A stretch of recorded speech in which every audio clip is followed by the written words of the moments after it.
House progressives are sharply criticizing the Israel Defense Force on Friday, calling for all residents of Gaza City evacuate their homes within 24 hours, with one member referring to the request, estimated to affect 1.1 million people, as ethnic cleansing. The mass expulsion of over 1 million people in a day is ethnic cleansing, Representative Ilhan Omar, Democrat Minnesota, tweeted Friday. The UN has already said this is impossible and will have devastating humanitarian consequences. We have to stop ignoring the thousands of Palestinian lives lost and millions at stake.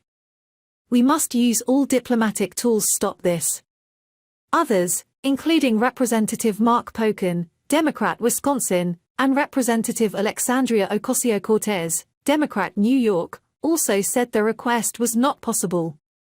I get Israeli Prime Minister Benjamin Netanyahu wanting to go after Hamas.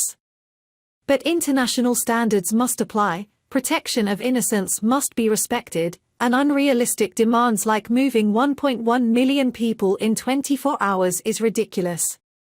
Israel will lose public support and hurt innocent people, he added.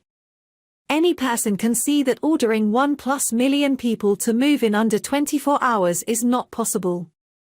It is unacceptable.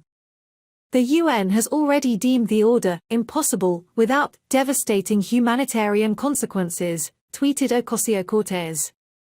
Humanity is at stake. Nearly half are children. We must halt this. Representative Greg Casar, Democrat Texas, argued Israeli retaliation on Gaza would harm Palestinians rather than Hamas terrorists. The Palestinian people are not Hamas. The response to Hamas' horrific terrorism cannot be mass death of innocent Palestinians. Israel, just like the US, must follow international law, even when Hamas does not. Our humanity is at stake. Later Friday afternoon, a group of 55 House Democrats published a letter urging those carrying out military operations to follow international humanitarian law and protect innocent civilian lives on both sides. We strongly believe that Israel's response must take into account the millions of innocent civilians in Gaza who themselves are victims of Hamas and are suffering the consequences of their terror campaign, the letter, addressed to President Joe Biden, said.